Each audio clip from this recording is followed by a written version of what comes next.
Hello everyone, my name is Yevhen Kononet, and I would like to welcome you to this course on regional development and regional management.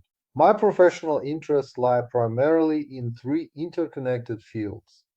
The first is the development and application of modern technologies in agriculture and food supply chains. The second is agricultural economics and the economic performance of rural and agricultural regions. The third is the history and evolution of regional management and regional development theories, which will be the main focus of this lecture series. This course consists of 12 lectures, including today's introductory lecture. Together, they will guide us through the historical evolution of regional development thinking, from the earliest location theories to modern approaches such as institutional economics, postmodernism, critical realism, learning regions, and contemporary regional governance. Before we begin, I would like to explain one specific feature of these lectures. You will probably notice that there are fewer illustrations, diagrams, and infographics than you may find in many modern presentations. This is intentional. My teaching philosophy is based on the idea that listeners learn more deeply when they actively construct mental images and logical connections rather than passively consuming ready made visualizations. In many ways, listening to these lectures should resemble reading a good book. When we read, our imagination becomes engaged. We create our own mental models, visualize processes, and establish relationships between concepts. Cognitive science suggests that active mental processing improves long term retention and conceptual understanding compared with purely passive reception of information. This idea is supported by several influential theories of learning. The cognitive theory of multimedia learning developed by Richard Mayer suggests that meaningful learning occurs when learners actively select, organize, and integrate information rather than merely observe it.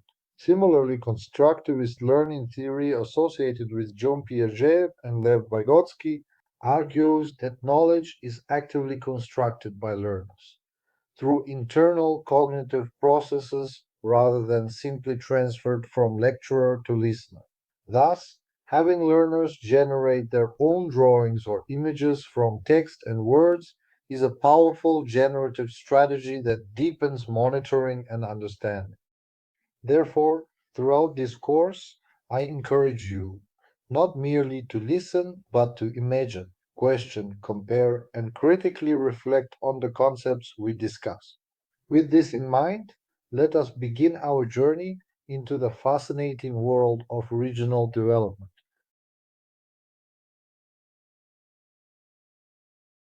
To understand regional development, we first need to understand the concept of regional management.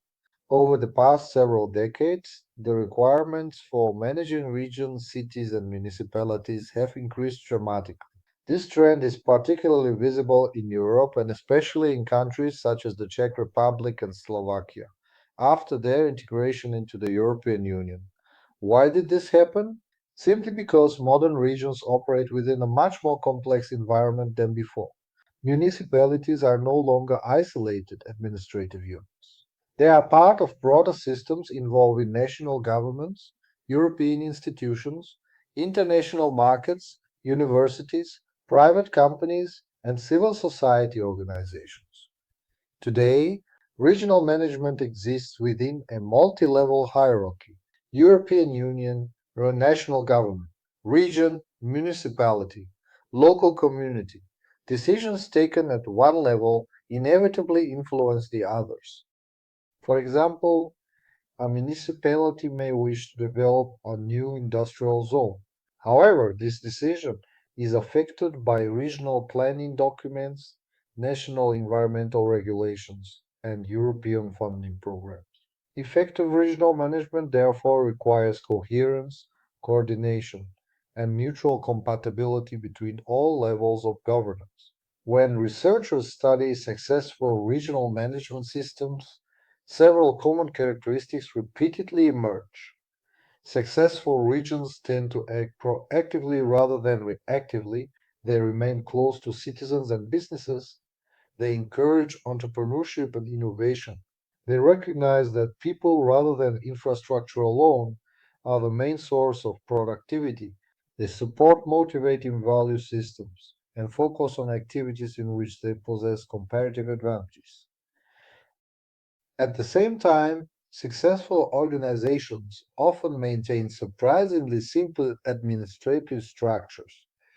They avoid excessive bureaucracy and attempt to balance control with flexibility. One could summarize successful regional management as the art of combining strategic vision with practical adaptability. So, regional management is much more than administration. It is the coordinated effort to guide the long term development of a territory through cooperation, strategic planning, and the effective use of available resources.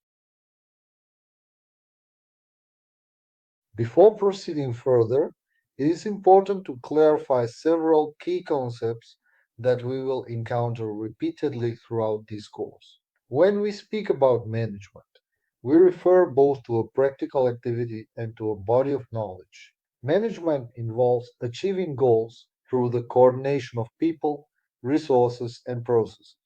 A manager is therefore not simply a person with authority. A manager is someone responsible for achieving objectives through the work and cooperation of others. An organization can be understood as a goal oriented group of people working together to achieve common objectives. A strategy represents a long term plan designed to achieve a desired future position. Closely connected with strategy is the concept of vision. A vision answers a simple but powerful question: where are we today and where do we want to be in the future? The strategy explains how to get there. A tactic refers to the methods used to implement the strategy. The term implementation describes the actual realization of plans, including monitoring progress and adjusting actions when necessary. Another crucial concept is subsidiarity, one of the fundamental principles of European governance. Subsidiarity states that decisions should be made at the lowest level capable of effectively addressing a particular issue. Finally, modern regional development places strong emphasis on partnerships. Regional challenges are rarely solved by governments alone. Businesses, universities, non-profit organizations, and citizens must also participate in development processes. European regional policy, for example, strongly relies on subsidiarity and partnership. Regional development projects funded by the European Union typically require cooperation between municipalities, regional governments, private companies, universities, and civil society organizations. Now that we understand the terminology, we can examine the essence of regional management itself. One important feature distinguishes regional management from traditional business management. A regional manager rarely possesses direct authority over all relevant actors. A regional manager cannot simply order private companies, universities, municipalities, or citizens to act in a certain way. Instead, regional management relies heavily on communication, negotiation, consensus building, and cooperation. For this reason, successful regional managers often resemble diplomats, facilitators, and project coordinators more than traditional corporate executives. Regional management emphasizes creativity, communication skills, leadership, and the ability to connect diverse stakeholders around common goals. In this sense, a region may be viewed as a complex business ecosystem composed of numerous interconnected subsystems. The task of regional management is to ensure that these subsystems work together rather than against each other. Now that we understand what regional management is, let us briefly examine how it developed in different European countries. Interestingly, regional management as a formal discipline is relatively young. Most practical approaches appeared during the 1970s and 1980s, particularly in Austria, Germany, Switzerland, and the United Kingdom. Why these countries? One reason is that they faced common challenges: regional disparities, industrial restructuring, rural depopulation, and increasing competition between territories. Traditional centralized administration was often unable to react quickly enough to local needs. As a result, governments began experimenting with more decentralized and regionally focused approaches. Let us start with Germany. In Germany, one of the earliest examples was the establishment of regional development organizations in Lower Saxony during the 1970s. German regional policy increasingly shifted toward supporting endogenous development. This means development generated from within the region itself rather than imposed from outside. Instead of simply attracting external investments, regions were encouraged to mobilize their own resources, local businesses, universities, and communities.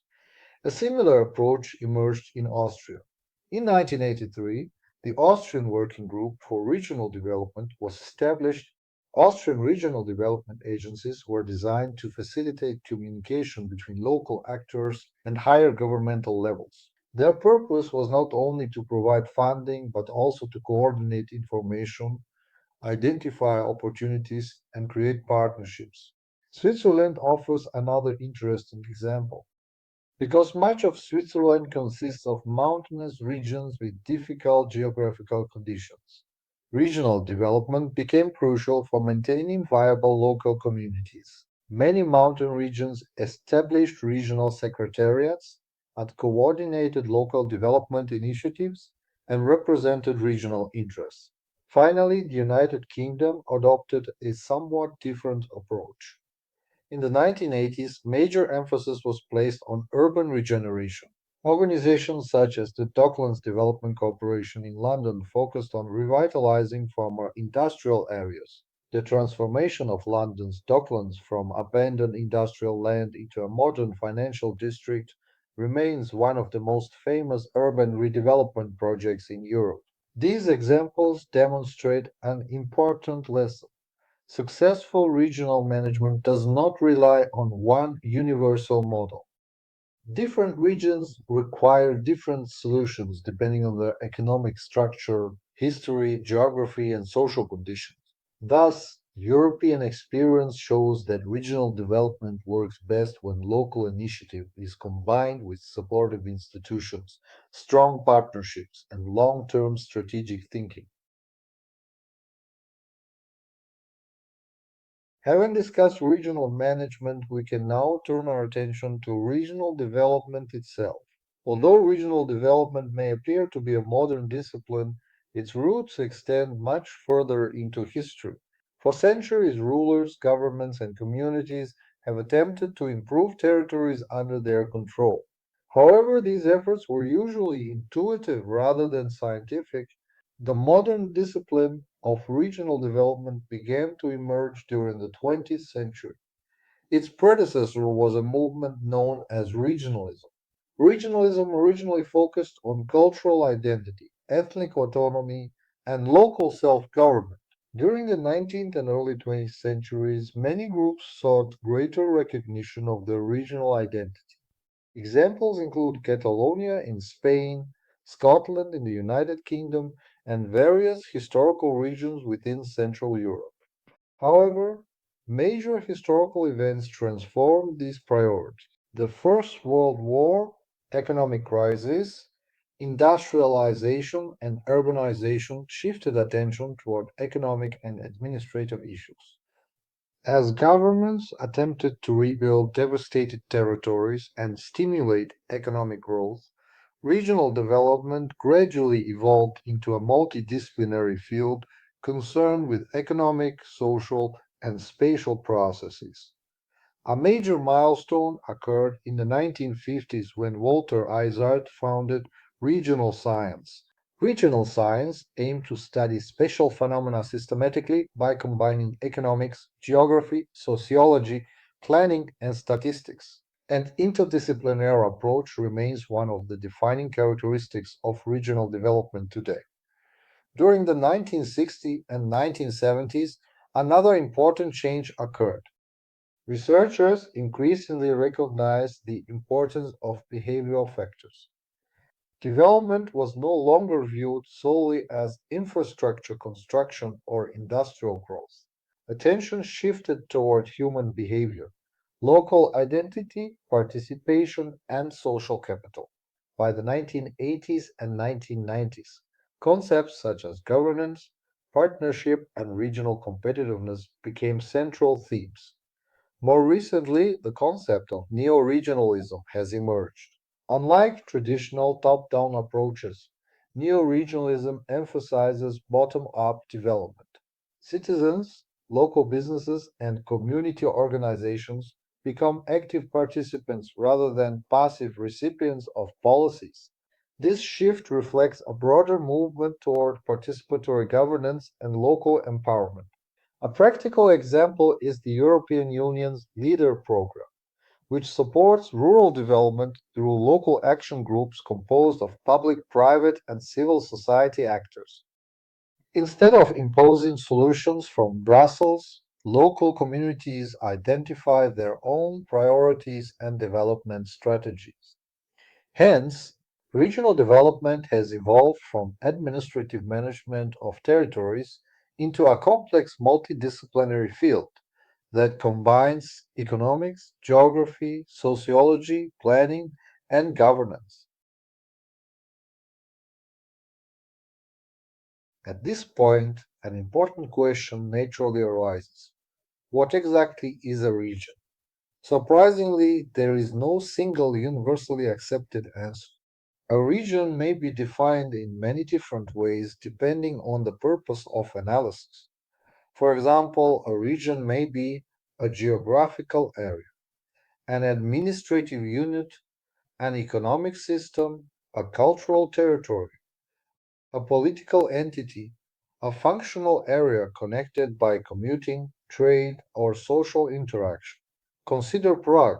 Administratively, Prague is a city and a region.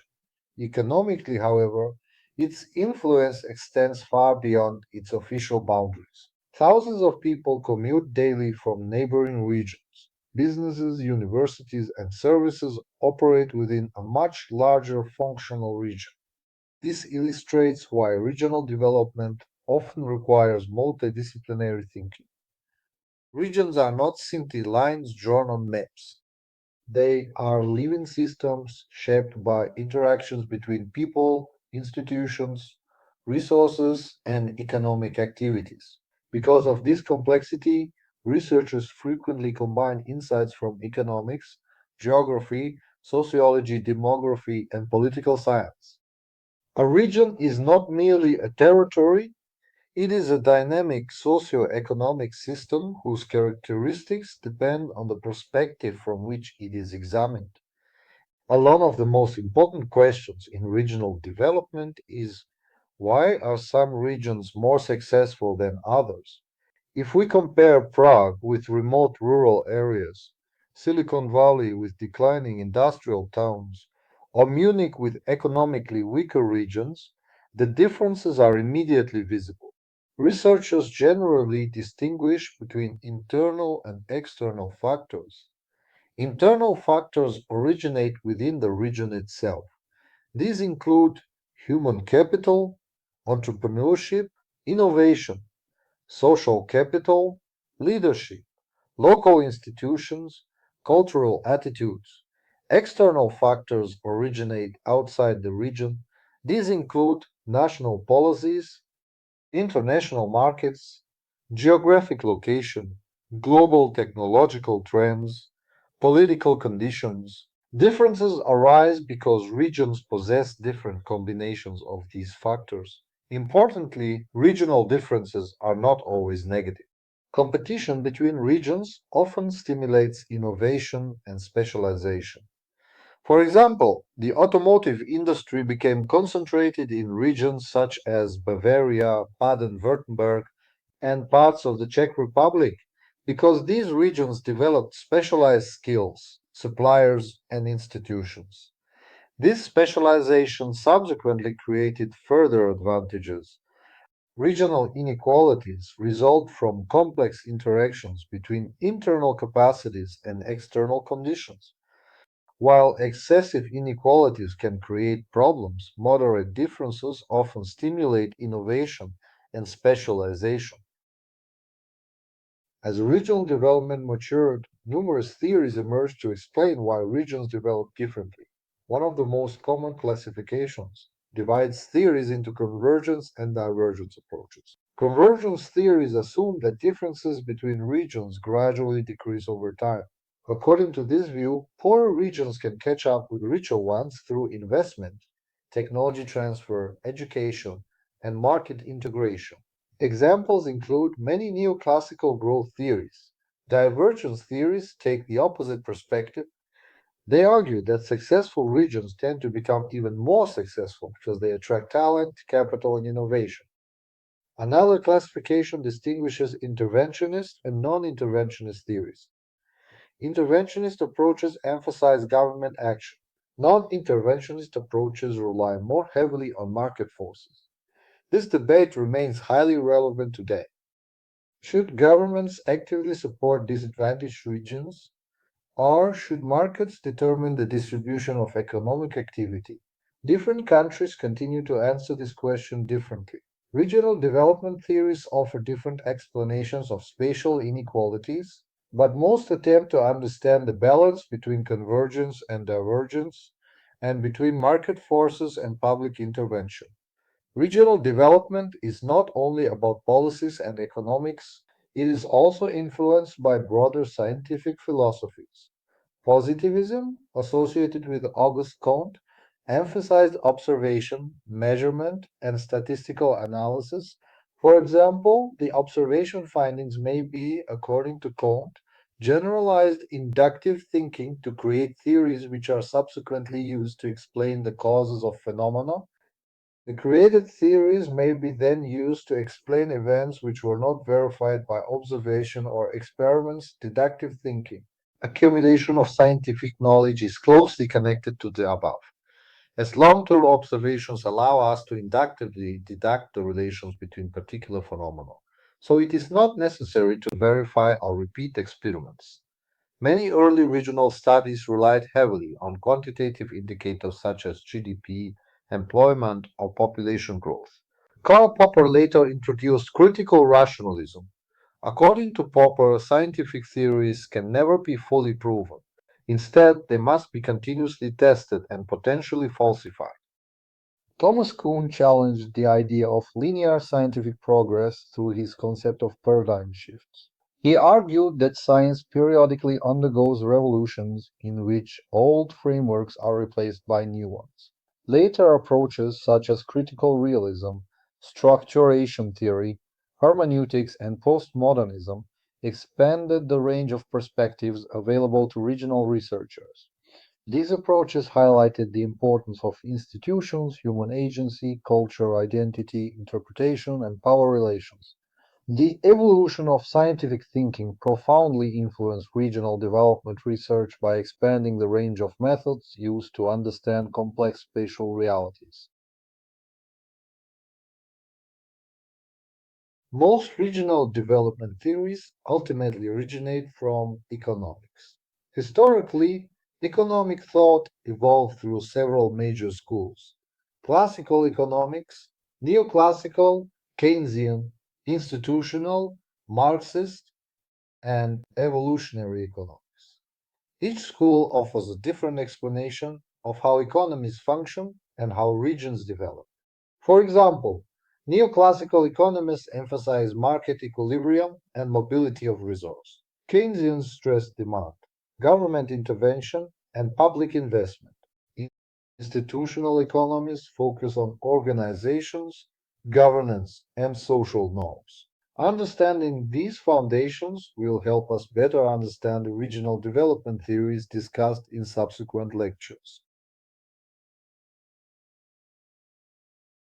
So, in a conclusion, today we introduce the field of regional development and regional management.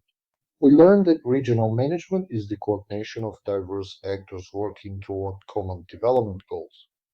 We explored the historical evolution of regional development, discussed the meaning of regions, examined the causes of regional differences, and reviewed the scientific and economic foundations of the discipline. Perhaps the most important message of today's lecture is that regional development is fundamentally multidisciplinary. No single discipline can fully explain why some regions prosper while others struggle. Economics, geography, sociology, politics, planning, and management must all work together. In the next lecture, we will begin examining the first major group of regional development theories, starting with the early localization theories that attempted to explain where economic activities choose to locate and why. Thank you for your attention, and I look forward to seeing you in the next episode.